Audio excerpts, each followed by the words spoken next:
नमस्कार, आप सभी का हार्दिक स्वागत है एनवीरे एजुकेशन के इस यूट्यूब चैनल पर। और मैं संपत लेड आप सभी को राजस्थान कंप्यूटर शिक्षक भर्ती की तैयारी करवा रहा हूं, जिसके अंडर हमने कंप्यूटर के फंडामेंटल की सीरीज को क्लियर कर लिया है। उसके बाद हमने कंप्यूटर के आर्किटेक्चर की सीरीज को क्लियर कर लिया है। इन दोनों की प्लेलिस्ट आपको जो है बेल आइकॉन के ऊपर क्लिक करेंगे, आप यहाँ पर इन्फो कार्ड के ऊपर क्लिक करेंगे तो वहाँ पर आपको मिल जाएगा, या आप चैनल के ऊपर क्लिक करके जो है स्पेशली जो आपको वहाँ पर प्लेलिस्ट का जो सेक्शन है उसके अंदर आपको जो है ये प्लेलिस्ट देखने को मिल जाएगी इन सभी वीडियोज की। अभी हमारा करंटली जो कोर्स चल रहा है या जो क्लासेस चल रही है वो है अपनी डीबीएमएस की, जिसके अंदर हमने डीबीएमएस का परिचय जान लिया है, ठीक है ना। और डीबीएमएस के अंतर्गत जो हमें फाइल सिस्टम और डीबीएमएस के बीच में कंपैरिजन का अलग से वीडियो आया था। फिर 2 एंड 3 टायर आर्किटेक्चर के बारे में पढ़ा था। और लास्ट इस वीडियो से लास्ट का जो वीडियो है, इससे लास्ट का जो वीडियो उसके अंदर हमने 3 स्कीमा आर्किटेक्चर के बारे में पढ़ा था, जिसके अंतर्गत हमने उसका मेन गोल्स पढ़ा था कि 3 स्कीमा आर्किटेक्चर आजकल क्यों यूज किया जा रहा है। फिर उसके अंदर ही हमने डेटा इंडिपेंडेंसी के बारे में भी जानना था। तो आपने अगर ये तीनों वीडियो नहीं देखे तो आप प्लीज जाके चैनल के ऊपर विजिट करें और जरूर देखिएगा। आज का वीडियो शुरू करने से पहले आप सभी के लिए बता दूं कि भाई बहुत जल्द जो है आर्मी पब्लिक स्कूल के अंदर भी जो है कंप्यूटर शिक्षक भर्ती जो है आने वाली है। तो तैयारी को अपनी बरकरार रखिए और ट्विटर के ऊपर राजस्थान कंप्यूटर शिक्षक भर्ती के लिए ट्विटर वॉर को जरूर शुरू रखिएगा। चलिए यहाँ पर शुरू करते हैं आज के इस वीडियो को। तो आज का ये टॉपिक समझने से पहले अगर आप जो लास्ट वाला थोड़ा सा रिपीट कर लेंगे तो मेरे हिसाब से आज आपको यहाँ पर ये टॉपिक समझने में थोड़ी आसानी रहेगी, ठीक है। तो आज का ये जो टॉपिक है वो तो है अपना कैंडिडेट की यानी कीज के बारे में आज का जो टॉपिक है, जिसके अंदर हम कैंडिडेट की, प्राइमरी की, फॉरेन की और सुपर की के बारे में पढ़ेंगे। लेकिन पहले हम जान लेते हैं, इससे पहले जो पढ़ा था उसका थोड़ा सा हम जो है फास्टली रिवाइज कर देते हैं। हमने जो है 3 स्कीमा आर्किटेक्चर के बारे में देखा था। अब इसमें क्या है भाई, स्कीमा का मतलब क्या है कि डेटा जो है उस टेबल में किस फॉर्मेट में सेव किया गया है उसको हम क्या कहते हैं, स्कीमा। तो स्कीमा आपको ये शो करेगा कि डेटा किस फॉर्मेट में सेव है, किस प्रकार से सेव है। जैसे नेम एक स्टूडेंट नाम की टेबल है, जैसे मैं इसका नाम रख देता हूं यहां पर स्टूडेंट 1, ठीक है। और यहां पर आप रख देते हैं स्टूडेंट 2। मान लीजिए 2 टेबल है, आप कोई भी नाम रख सकते हैं, जरूरी नहीं, मैं आपको समझा रहा हूं यहां पर। तो आप यहां पर देखेंगे तो इसके अंदर आपको यह पता चलेगा कि एक स्टूडेंट नाम की टेबल है जिसके अंदर नेम का एक कॉलम है जिसमें आपके कैरेक्टर प्रकार की वैल्यू है, एज के अंदर इंटीजर प्रकार की वैल्यू है और जेंडर के अंदर कैरेक्टर प्रकार की वैल्यू है। तो ये आपको कौन शो करता है, ये शो करता है स्कीमा। कौन करता है भाई, स्कीमा जो होता है वो शो करता है। तो कल हमने इसका आर्किटेक्चर देखा था, 3 स्कीमा आर्किटेक्चर, जिसमें जो यूजर जो है वो डायरेक्ट जो है वो डेटाबेस के साथ जो है वो कनेक्ट नहीं हो पाता है। नहीं होगा तो फायदा रहेगा ना, अगर ये डायरेक्ट इससे कनेक्ट होगा तो फिर डेटा के अंदर जो सिक्योरिटी होगी वो कम हो जाएगी, मतलब सिक्योरिटी जो वो कम हो जाएगी। लेकिन अपन को तो हाई प्रायोरिटी सिक्योरिटी चाहिए, ठीक है ना। तो यहां पर इसके लिए जो है 3 स्कीमा आर्किटेक्चर का मैंने कल भी बताया था, इसका मेन गोल क्या है कि यूजर डायरेक्ट जो है डेटाबेस के साथ कनेक्ट ना हो। अगर डायरेक्ट कनेक्ट होगा तो फिर क्या होगा, उसमें ज्यादा प्रॉब्लम होगी। तो इसी बीच में हमने जो है इसके तीनों लेवल के बारे में भी जाना था, ठीक है ना। जो इसकी बिजनेस लेयर है, ठीक है ना, जिसमें आपको प्रेजेंटेशन लेयर भी कहते हैं, जिसको ऊपर का जो शो करता है आपको उसको व्यू लेवल भी कहते हैं। तो इसी प्रकार से हमने, और यहाँ पर फिजिकल और यहाँ पर लॉजिकल, ये लॉजिकल और यहाँ पर ये फिजिकल थी, और यहाँ पर ये आपका एक्सटर्नल या व्यू लेवल था। व्यू लेवल क्या शो करता है भाई, व्यू लेवल ये शो करता है कि हर यूजर का जो व्यू लेवल है, व्यू जो उसके सामने स्क्रीन के ऊपर जो डेटा दिख रहा है वो अलग अलग होगा, ये व्यू लेवल बताता है। और लॉजिकल लेवल क्या बताता है भाई, लॉजिकल लेवल ये बताता है कि आपका जो आपके डेटाबेस के अंदर जो कौन कौन सी टेबल्स हैं, उन टेबल्स के बीच में रिलेशंस क्या हैं। अब मैं अगर इन टेबल्स की बात करूं तो इन दोनों में आपके रिलेशंस किस प्रकार से बन रहे हैं, रिलेशंस हम जो है इस रोल नंबर की मदद से इसके अंदर कर रहे हैं। भाई डेटा तो वो का वो है ना, तो इसको इससे कनेक्ट करने के लिए हमने रोल नंबर का हेल्प ले लिया। तो इनके बीच में रिलेशंस कौन सा है, इन टेबल्स में डेटा कौन कौन सा है, कॉलम कौन कौन सी, ये सारी डिटेल्स होती है वो लॉजिकल लेवल पर आपको देखने को मिलती है। और अगर आपको ये पता करनी है कि डेटा जो है, डेटाबेस जो है फिजिकली अभी कहाँ है, तो इसका रियलिटी जो लोकेशन है, इसका सारा कुछ जो डिटेल जानना है तो आपको फिर जो है फिजिकल लेवल के ऊपर जाना पड़ेगा। फिजिकल लेवल में उस डेटाबेस की वास्तविक जो स्थिति होती है उसके बारे में वहां पर जानकारी होती है। तो ये हमने कल जाना था। इसके बाद हमने इसमें डेटा इंडिपेंडेंसी के बारे में जाना था। डेटा इंडिपेंडेंसी का मतलब क्या होता है कि इस लॉजिकल लेवल पर अगर किसी भी डेटा में चेंजेस किया जाएगा तो उसका इफेक्ट, जैसे ये 3 लेवल है भाई, 3 व्यू है, 3 यूजर है, 1 2 3, तो अगर कोई 1 वाला यूजर इसमें लॉग इन करके अपने डेटा के अंदर चेंजेस कर रहा है इस लॉजिकल लेवल पे, तो इसका इफेक्ट इनके ऊपर नहीं पड़ेगा, इनका एज इट इज रहेगा, इनके अंदर कोई चेंजेस नहीं होगा। और अगर फिजिकल के अंदर चेंज करते हैं तो इस लॉजिकल लेवल में इनके चेंजेस नहीं होगा। ये हमने कल डेटा इंडिपेंडेंसी और 3 स्कीमा आर्किटेक्चर के बारे में पढ़ा है, और ज्यादा ब्रीफली जानने के लिए आप जो है कल का वीडियो जरूर विजिट कीजिएगा जो आज जुड़े हैं पहली बार। चलिए अब आ जाते हैं हमारे आज के इस वीडियो के अंदर, ठीक है। तो वीडियो अच्छा लगे तो लास्ट में भाई जरूर शेयर तो करना ही है आपको भाई, शेयर नहीं कर रहे हैं आप, और लाइक जरूर कीजिएगा, सब्सक्राइबर अभी बहुत जरूरी है हमारे लिए। चलिए तो अब हम सबसे पहले बात करते हैं कीज के बारे में, उसके बाद हम जानेंगे इसको की किसे कहते हैं। की देखिए ये है अपने पास की कॉन्सेप्ट आज का। की का मतलब क्या होता है कि की जो होता है वो किसी भी डेटा को यूनिकली आइडेंटिफाई करने में मदद करती है। की जो होगी वो किसी भी डेटा को यूनिकली, ठीक है ना, अलग से उसको पहचान करने में अपनी हेल्प करेगी। अब यहां पर अगर मैं देखूं आपके 2 टेबल है आपके सामने है, अगर इसको कंपेयर किया जाए तो आपको एक कॉलम की वैल्यू ऐसी मिलेगी जो इन डेटा को अलग करेगी।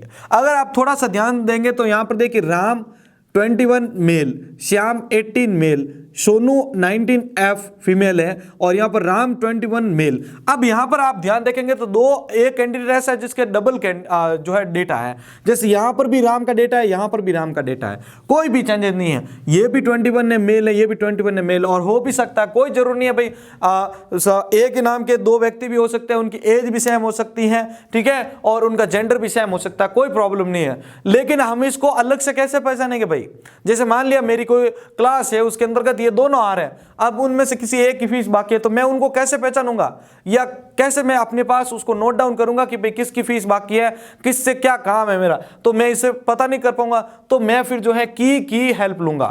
तो की देखे यहां पर मैंने यहां पर अलग से सेकंड टेबल बनाई है, जिसमें आप देखेंगे तो यहां पर देखो इनको मैंने रोल नंबर भी अलॉट किए हैं, जिससे क्या होगा कि मैं इनको यूनिकली आइडेंटिफाई कर सकता हूं। इसको कहते हैं की। अब देखिए यहां पर 101 का जो राम है वो डिटेल अलग है, ठीक है, 104 का जो है राम वो उसका डिटेल अलग है। मतलब यहां पर ये बाकी डेटा सेम है, लेकिन यहां से आप पता लगा सकते हैं कि 101 नंबर वाला का जो राम है, ठीक है ना, आईडी नंबर 101 जो है राम, उसका मेरे को ये काम है, या उसके अंदर इतनी फीस बाकी है, और 104 की इतनी फीस बाकी है, जो भी आप उसके ऊपर ऑपरेशन करवाना चाहते हैं। तो इस कॉन्सेप्ट को हम कहते हैं की। तो की के बारे में आप सिंपल सा बता सकते हैं, देखो की का अगर आपको डेफिनेशन पूछ लिया जाए या आपको कहीं बताने का मौका मिले तो आप बता सकते हैं डेटा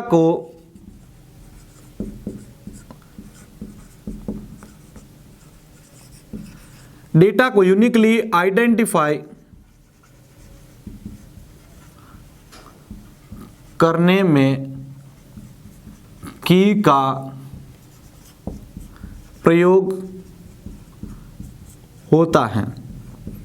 ठीक है, किसी भी डेटा को अगर आपको यूनिकली आइडेंटिफाई करना है तो वहां पर आप किसकी हेल्प लेंगे, की हेल्प लेंगे। चलिए अब हम आते हैं इसके अंदर और सबसे पहला जो टॉपिक है उसको डिस्कस करते हैं, कैंडिडेट की को।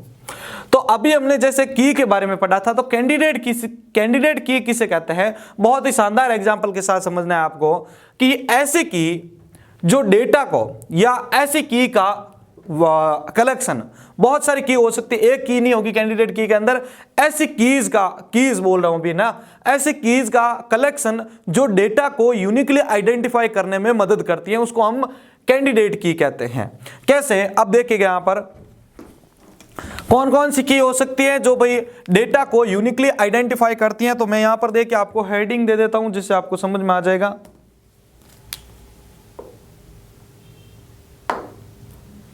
यहां पर देखिएगा, मैं अगर सबसे पहले यहां पर कैंडिडेट की को अगर आपको समझाऊं, कैंडिडेट की मैंने अभी जस्ट कहा है कि ऐसी कीज का वैल्यू, ठीक है ना, ऐसी कीज का वैल्यू या ऐसी कीज जो आपको डेटा को यूनिकली आइडेंटिफाई करने में मदद करती हैं, उसको हम कहते हैं कैंडिडेट की। तो मैं यहां पर लिख देता हूं, ऐसी कीज जो डेटा को यूनिकली आइडेंटिफाई करती हैं, उसे हम कहते हैं भाई कैंडिडेट की।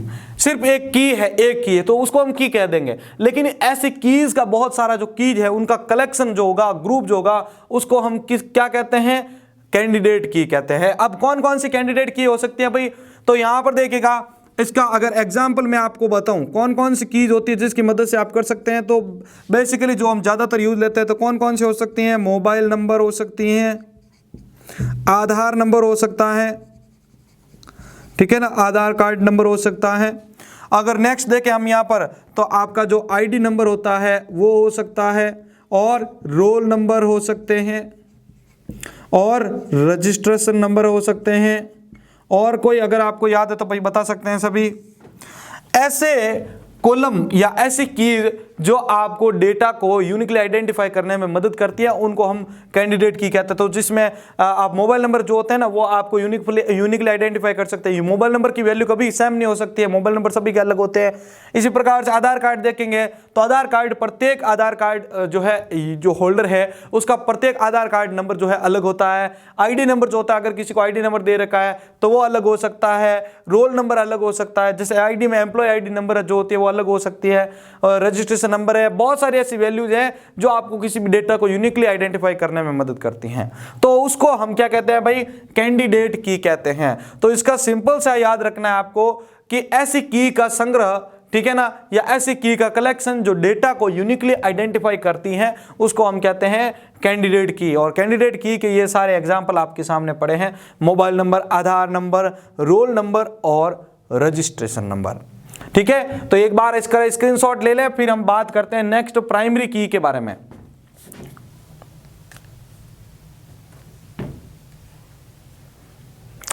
चलिए, तो यहां पर आपने इसका स्क्रीनशॉट ले लिया होगा। अब मैं नेक्स्ट जो बात करने वाला हूं वो है अपना टॉपिक प्राइमरी की। तो अब इसको भी थोड़ा ध्यान से समझेंगे सभी भाई। तो यहां पर अभी मैं जो है टॉपिक ले रहा हूं वो है अपना प्राइमरी की।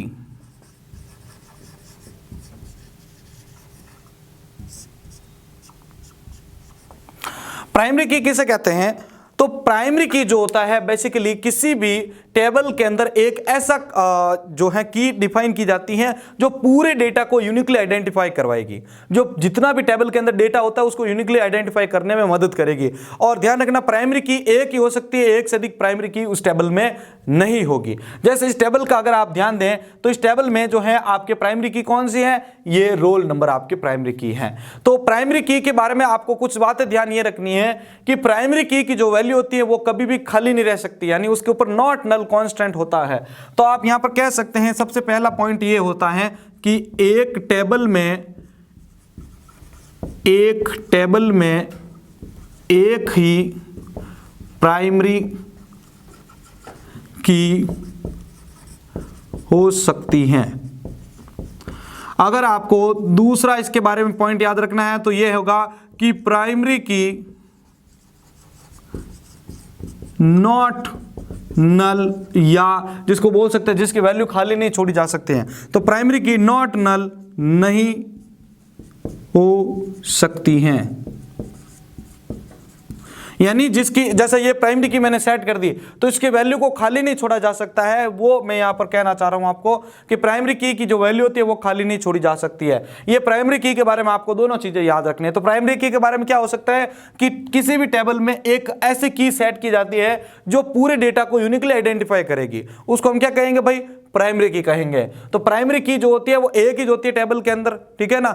और आगे जो टॉपिक आएंगे मैं बताऊंगा इस प्राइमरी की को, और आगे हम कौन कौन से जो है सेट्स के अंदर यूज ले सकते हैं। तो प्राइमरी की जो होता है वो टेबल के अंदर एक ही की होता है, और प्राइमरी की को जो है डबल हम नहीं कर सकते हैं, मतलब प्राइमरी की का एक से अधिक जो है प्राइमरी की नहीं हो सकती है। साथ ही इस प्राइमरी की वैल्यू को खाली नहीं छोड़ा जा सकता है, यह होता है प्राइमरी की। तो एक बार सभी इसका स्क्रीनशॉट ले ले भाई प्राइमरी की के बारे में, फिर हम बात करते हैं फॉरेन की के बारे में। अब देखिएगा हमारा जो नेक्स्ट टॉपिक है वो है फॉरेन की। तो फॉरेन की को समझिएगा कि फॉरेन की किसे कहते हैं। फॉरेन की का कॉन्सेप्ट वैसे है थोड़ा डिफिकल्ट, लेकिन इसको आप एग्जाम्पल के साथ समझेंगे तो आसानी से समझ में आ जाएगा आपको, ठीक है ना। इन सभी के नोट्स आपको एक साथ ही मिल जाएंगे सभी के। चलिए अब मैं बात करता हूं फॉरेन की किसे कहते हैं। तो मैंने आपके यहां पर जो टेबल्स थी उसके अंदर डेटा को चेंजेस कर दिया है ताकि आप इस फॉरेन की को आसानी से समझ सकें। देखिए यहां पर एक टेबल है, अभी उस टेबल को आप भूल जाइए। एक टेबल है स्टूडेंट नाम की जिसके अंदर अपने पास 3 कॉलम है, रोल नंबर, नेम और एज। दूसरी टेबल है अपनी कोर्स जिसके अंदर कोर्स की आईडी है, कोर्स का नेम है और रोल नंबर है। अब इन दोनों में देखेंगे तो आपको एक की जो है वो सेम मिलेगी। रोल नंबर इसमें भी है, रोल नंबर इसमें भी है, रोल नंबर इसके अंदर भी है, रोल नंबर इसके अंदर भी है। अब देखिए यहां पर जो है ये बेस टेबल है, यानी इसमें से डेटा को यहां पर लाया जा रहा है। तो मैं यहां पर ध्यान रखिएगा कि आपकी जो फॉरेन की होती है, फॉरेन की यूज क्यों होती है, तो ध्यान रखिएगा फॉरेन की का प्रयोग, ये फॉरेन की है मान लिया, तो फॉरेन की का प्रयोग किसी टेबल में जो प्राइमरी की बनाई जाती है उसकी वैल्यू को रेफरेंस के रूप में प्राप्त करने के लिए किया जाता है। तो इसके बारे में आप क्या याद रखेंगे, फॉरेन की के बारे में भाई ध्यान रखिएगा आप। ये हो गया आपके फॉरेन की। अब समझिए ये क्या है, किसी टेबल में, या ऐसे लिख सकते हैं आप, इसका प्रयोग किसी टेबल में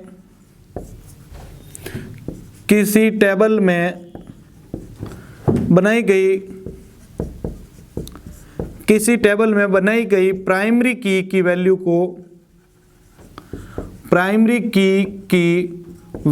को रेफरेंस के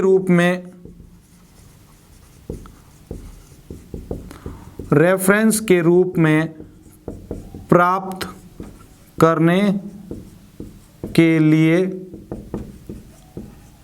करते हैं।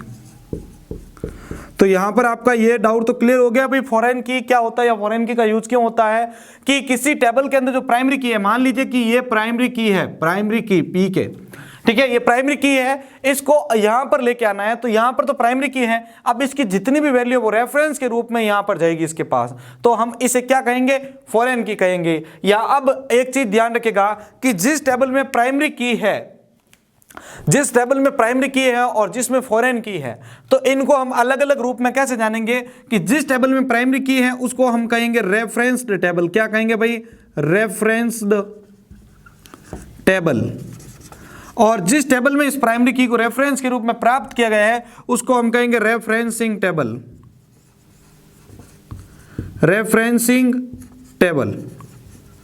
तो ये दोनों आपको ध्यान रखना है। इस रेफरेंस टेबल को हम बेस टेबल भी कह सकते हैं भाई। बेस मतलब जहां से डेटा को प्राप्त किया जा रहा है, सिंपल सा है।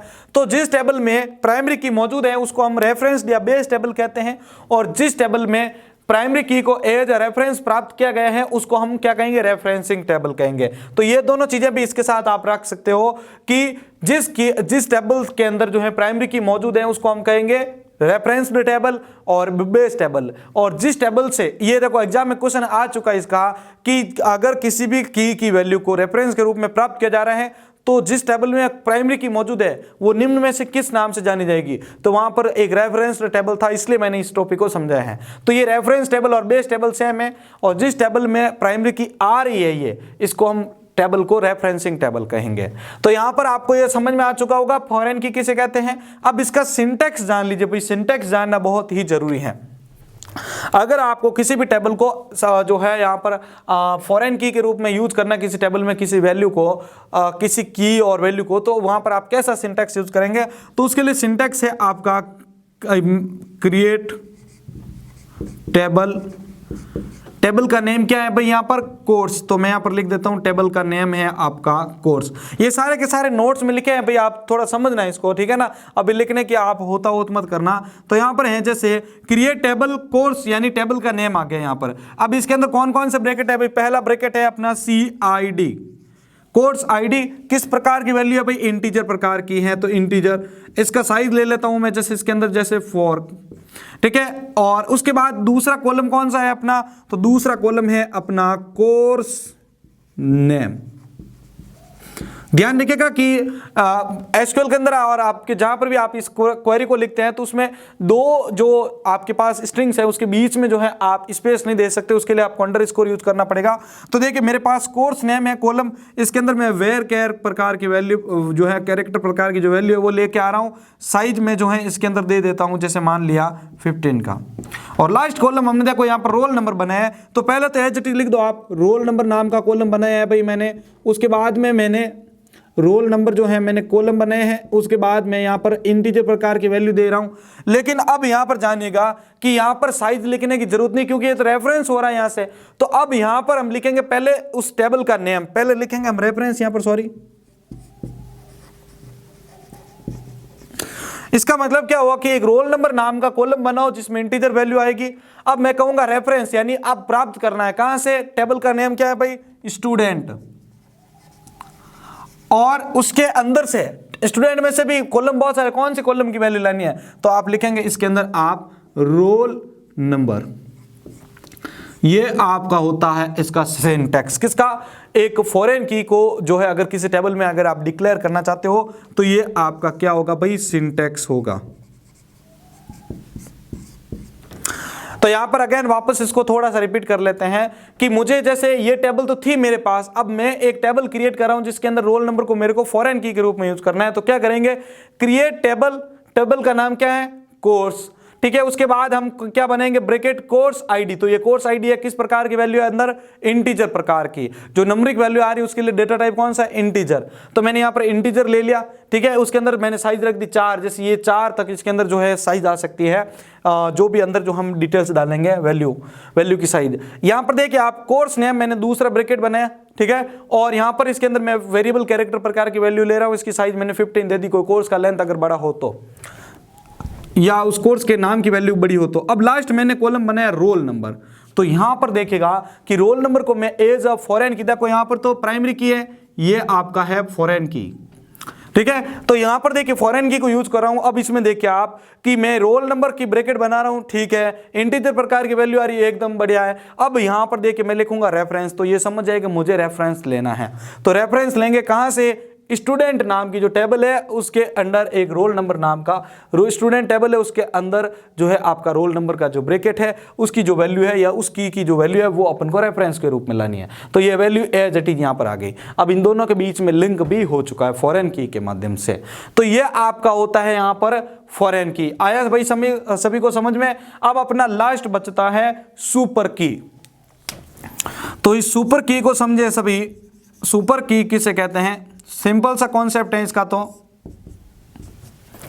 सुपर की किसे कहते हैं भाई समझिएगा, जब भी किसी प्राइमरी की के साथ अन्य की वैल्यू को जोड़ा जाता है तो उसको हम क्या कहते हैं, सुपर की कहते हैं। जैसे मैं चाहता हूं, जैसे मैं आपको इसके एग्जांपल देता हूं, डायरेक्ट आप समझ जाएंगे। मैं 2 एग्जांपल लिख रहा हूं, एक लिख रहा हूं जैसे यहां पर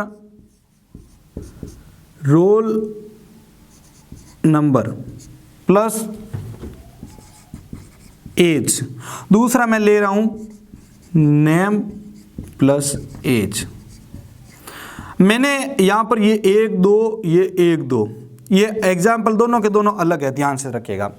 इसमें सुपर की का रियल एग्जाम्पल कौन सा, एग्जाम में ऐसा क्वेश्चन आ चुका है कि निम्न में से सुपर की को पहचानिए।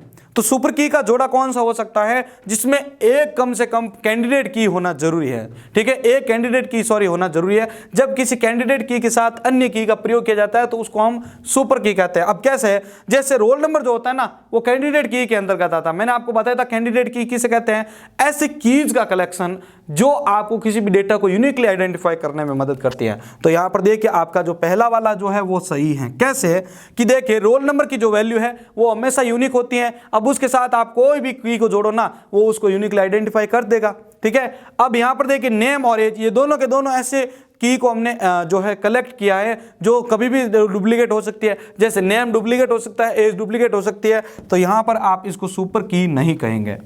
तो सुपर की किसे कहेंगे, जब किसी कैंडिडेट की के साथ अन्य की का प्रयोग किया जाता है तो उसको हम क्या कहेंगे भाई, सुपर की कहेंगे। तो यहां पर अपना आज का जो टॉपिक है भाई वो क्लियर हो चुका है। अब मैं इनको फास्टली वापस थोड़ा सा रिपीट करवा देता हूं ताकि आप इसको भूले ना। सबसे पहले हमने कैंडिडेट की का प्रयोग किया था डेफिनेशन देखा था। तो कैंडिडेट की किसे कहते हैं, बहुत ही सिंपल याद रखिए कि ऐसी कीज का कलेक्शन या ग्रुप्स, ठीक है ना, ऐसी की का ग्रुप जो आपको किसी भी डेटा को यूनिकली आइडेंटिफाई करने में मदद करते हैं, उसको कैंडिडेट की कहते हैं। लाइक आपके आधार कार्ड नंबर हो गया, ठीक है, आपका आईडी नंबर हो गया, रजिस्ट्रेशन नंबर हो गया, मोबाइल नंबर हो गया, आईडी नंबर जो हो गया, आपके एम्प्लॉय आईडी नंबर है, तो ये सारे के सारे क्या है भाई, कैंडिडेट की का कलेक्शन है। उसके बाद हमने प्राइमरी की कहा था, तो प्राइमरी की क्या करता है, आपको किसी भी टेबल के अंदर डेटा को यूनिकली आइडेंटिफाई करने में मदद करती है टेबल के अंदर, और एक टेबल में एक प्राइमरी की ही हो सकती है, एक से अधिक नहीं हो सकती है। तीसरा पॉइंट क्या याद रखना है प्राइमरी की का, कि प्राइमरी की जो वैल्यू होती है वो कभी भी खाली नहीं छोड़ी जा सकती। जैसे मैं चाहता हूं 103 ना लिखो, तो ऐसा कभी नहीं हो सकता है। प्राइमरी की हमेशा नॉट नल के साथ यूज की जाती है, मतलब प्राइमरी की के अंदर वैल्यू खाली नहीं जा सकती है। आगे देखिए, और ये जो नॉट नल वगैरह ये क्या है, कांस्टेंट है भाई, याद रखिएगा, नॉट नल कांस्टेंट के साथ इसको यूज किया जाता है हम। उसके बाद फॉरेन की, तो फॉरेन की का मतलब होता है जब किसी टेबल में से प्राइमरी की की वैल्यू को, जब किसी टेबल से प्राइमरी की वैल्यू को रेफरेंस के रूप में अन्य टेबल में लाया जाता है, तो उसको हम क्या कहेंगे, फॉरेन की कहेंगे। ठीक है, तो फॉरेन की का मैंने आपको यहां पर सिंटैक्स भी दिया था, वापस देख लीजिए। Create table, table name, table name क्या है भाई आपका, कोर्स, तो कोर्स लिख दिया, उसके अंदर ब्रैकेट बनाया हमने, कोर्स आईडी यानी सीआईडी इंटीजर प्रकार का, और ये इसके अंदर जो है लेंथ जो है वो 4 रख दी मैंने। कोर्स का नेम है यहाँ पर वेरिएबल कैरेक्टर प्रकार का रखा है मैंने, इसका डेटा टाइप जो है वेरिएबल कैरेक्टर, और यहाँ पर 15 मैंने जो है इसके अंदर वैल्यू ली है, इसके अंदर सॉरी, यानी इसकी लेंथ भी बड़ी हो सकती है लिखते टाइम। अब लास्ट मैंने बनाया था रोल नंबर, जिसको फॉरेन की बनाना चाहता हूं मैं, तो फॉरेन की के अंदर देखो रोल नंबर इंटीजर प्रकार का, एकदम सही है। अब मैं लेता हूं रेफरेंस, कहां से लेना है भाई, स्टूडेंट टेबल से रोल नंबर का जो ब्रैकेट है, स्टूडेंट टेबल से रोल नंबर ब्रैकेट को अपन को इनपुट लेना है रेफरेंस के रूप में, तो इसको हम यहां पर लिख देंगे। ये आपका होता है फॉरेन की। और एक चीज ये याद रखिएगा कि जिस टेबल में प्राइमरी की मौजूद है ना, तो उसको हम क्या कहेंगे, रेफरेंस टेबल या बेस टेबल कहेंगे, जिससे डेटा प्राप्त करेंगे। और जिस टेबल में प्राइमरी की वैल्यू को रेफरेंस के रूप में लाया गया है, उसको क्या कहेंगे हम, रेफरेंसिंग टेबल कहेंगे। ठीक है, और लास्ट हमने जाना था सुपर की के बारे में। तो यहां पर सिंपल सा है कि जब किसी कैंडिडेट की के साथ अन्य की का प्रयोग किया जाता है, तो उसको हम क्या कहेंगे भाई, उसको क्या कहेंगे हम, उसको कहेंगे हम सुपर की कहेंगे। ठीक है, और यहां पर आप ऐसा कोई एग्जांपल देखेंगे तो एक ब्रैकेट आपको हमेशा ध्यान रखना है कि एक आपको ये जो ब्रैकेट होगा वो आपके प्राइमरी की होना जरूरी है, कैंडिडेट की होना जरूरी है, सॉरी, तो आप उसको पहचान लेंगे कि ये सुपर की का एग्जाम्पल है। तो आज की क्लास कैसी लगी है भाई, जल्दी से स्क्रीनशॉट ले लें। चलिए, सभी ने स्क्रीनशॉट ले लिया होगा। अब आपको बता दूं कि अगर आज का वीडियो अच्छा लगा तो प्लीज लाइक करें, अपने दोस्तों के साथ ज्यादा से ज्यादा शेयर करें। आप देखिए आपका सपोर्ट कम आ रहा है तो मोटिवेशन जो है कम होते जा रहा है। अगर आप भी साथ साथ में सपोर्ट करेंगे तो मेरे को भी साथ साथ में पढ़ाने का मजा आता है भाई। और आपके लिए जो कोऑपरेटिंग सिस्टम क्लास जो है वो बहुत जल्द स्टार्ट होने पे है, ठीक है ना, उसके क्लास जो है वो शूट हो रहे हैं भाई, जल्दी से जल्दी आप सभी के लिए लेके आ जाऊंगा, गारंटी है मेरी।